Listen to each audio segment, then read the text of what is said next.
People say, well, give it to me and then I'll be happy. You say, it doesn't work that way. You got to be happy and then you'll get it.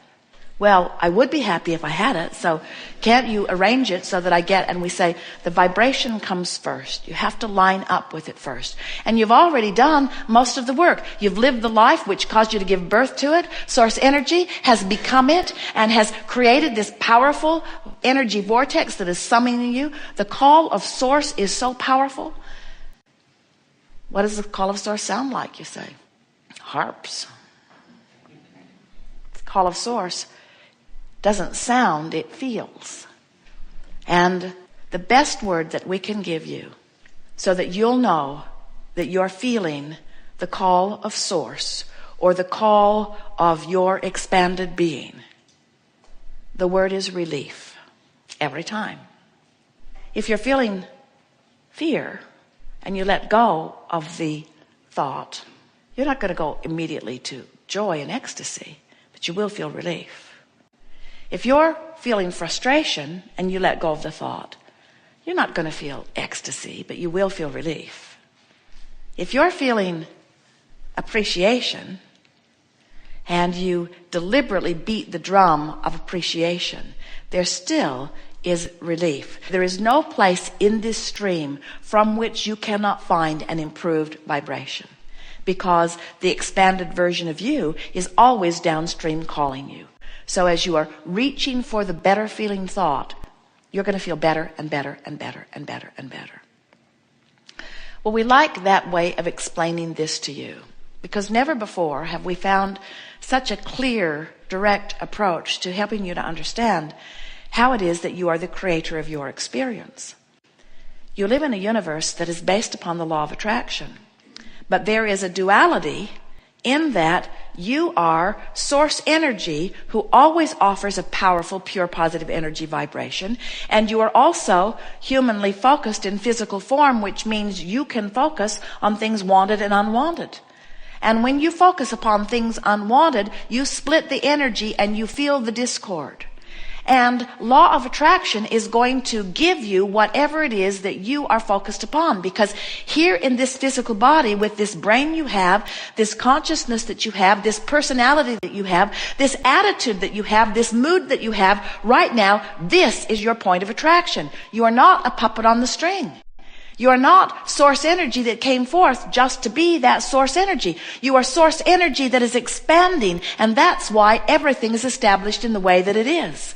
What you're thinking about from your now me, human perspective, personality, mood, attitude, what you're thinking right now is what law of attraction is responding to. And you get what you think about whether you want it or not. You live in a universe that is attraction based with no exclusion, which means when you see something that you like and you say yes to it, you attract it. When you see something that you do not want and you shout no at it, you attract it, because there's no such thing as no in a universe that's based upon attraction. There is not a word that means no. Every word means yes, come to me. So everything you complain about says, come to me, this thing I do not want. Everything that you see in yourself that you do not like and amplify, you say, stay here, this flaw that I have picked out in my personality. I want you to stay for a really long time, and that's why I'm talking about you again today. When somebody in your life that has a personality trait that annoys you and you give your attention to it, even if you don't talk about it, you keep it active in your vibration, and that person usually is going to give that to you every time you're with them because it's active in your vibration, and law of attraction is going to say, oh, a match, oh, a match, oh, a match, oh, a match, oh, a match. So if there's something in someone, in some vibration, in some experience that you don't want, and you turn your attention from it and activate something else, and that personality trait walks into the room in this person, and it's not active in your vibration anymore because you have been focused upon other things, now it doesn't match, it doesn't match, it doesn't match, it doesn't match. And you're going to think, I'm having a very nice time. But then if you think, that person who used to have that problem doesn't seem to have that problem anymore, law of attraction says, you have a match, you have a match, you have a match, you have a match, you have a match.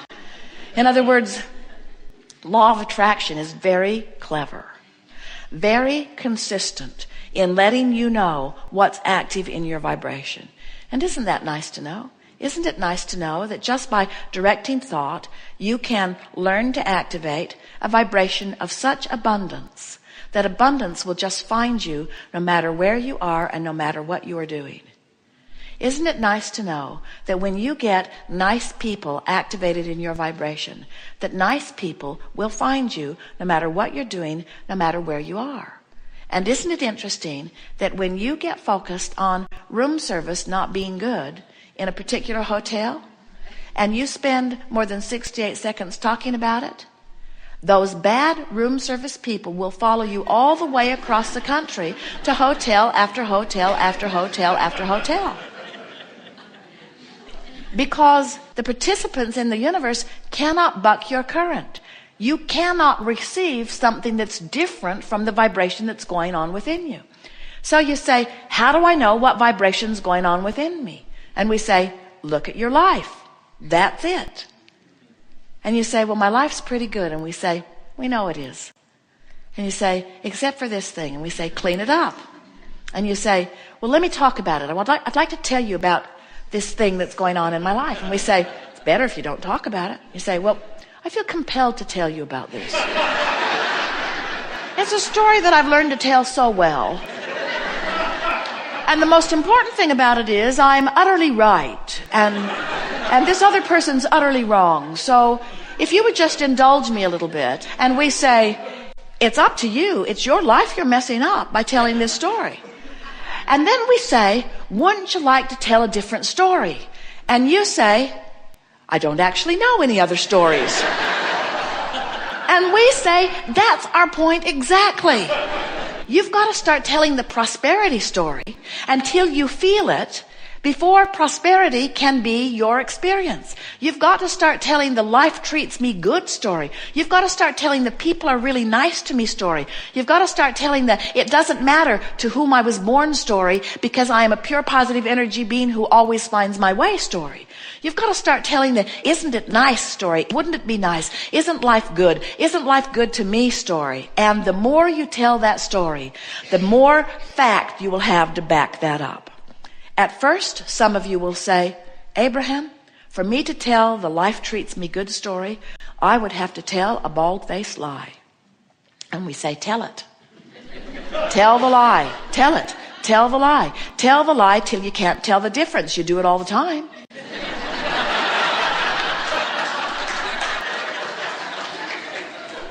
Haven't you ever gotten together with your sister or your brother years later and you tell your version of what happened and they tell their version of what happened? They're very different versions.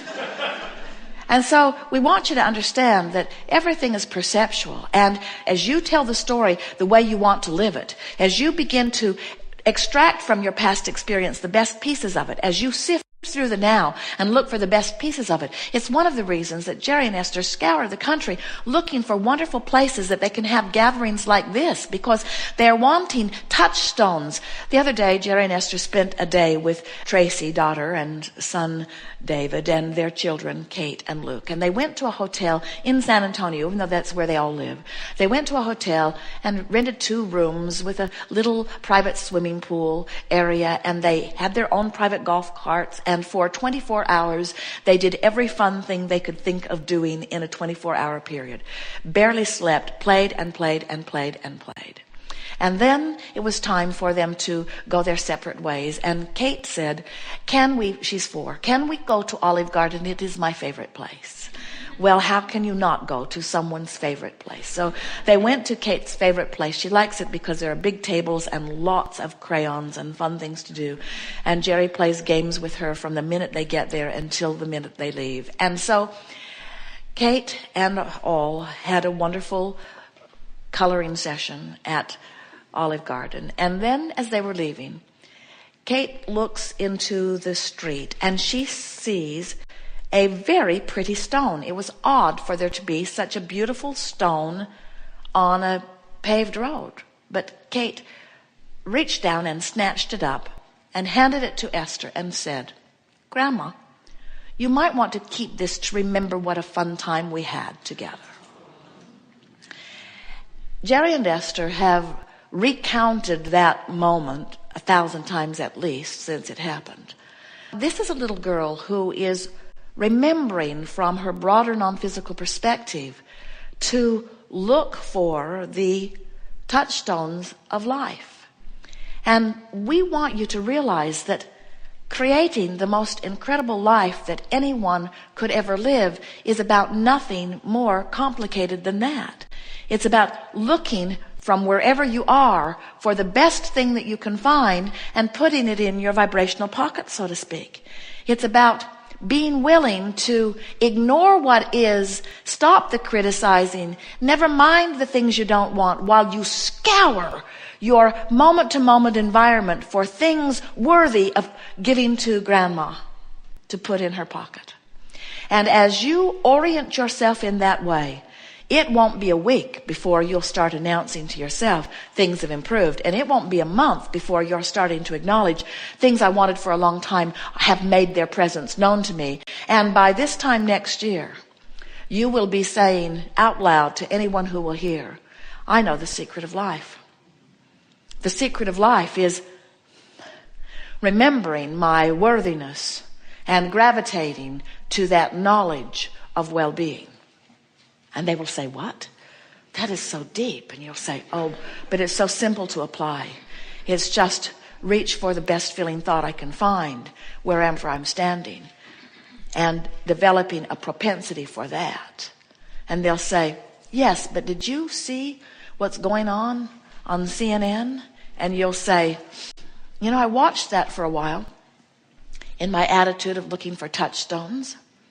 And I found so few, it wasn't worth the mining experience. Television as a whole is worth mining, but there are some aspects of it that are so oriented in opposition to who I really am that I've stopped looking there. But there are so many places that I'm looking. And we want you to understand that we don't want you to stick your head in a hole. We don't want you to put yourself in a cave. We don't want you to try to segment yourself from the things that you consider to be bad in this world. We just want you to activate within yourself a vibration that will keep you from attracting so many of them. And the better it gets, the better it gets, the better it gets, the better it gets, the better it gets.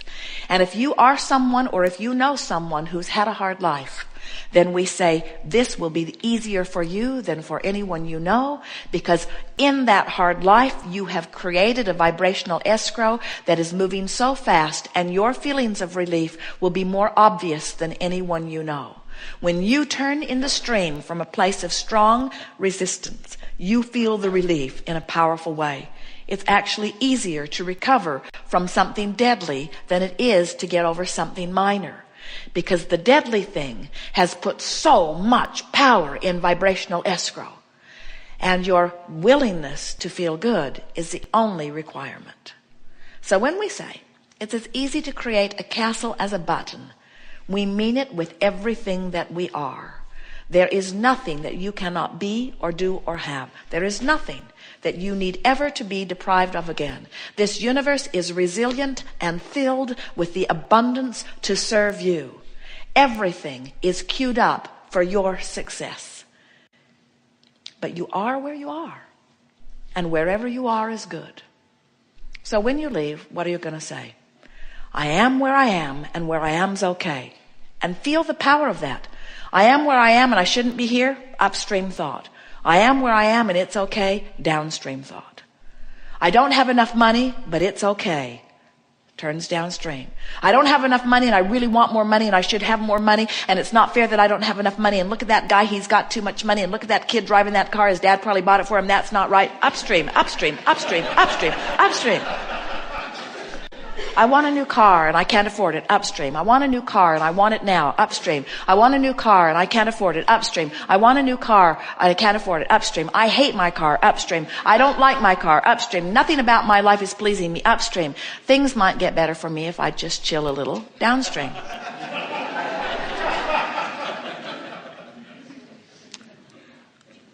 So what would you like to talk about? We have satisfied ourselves completely.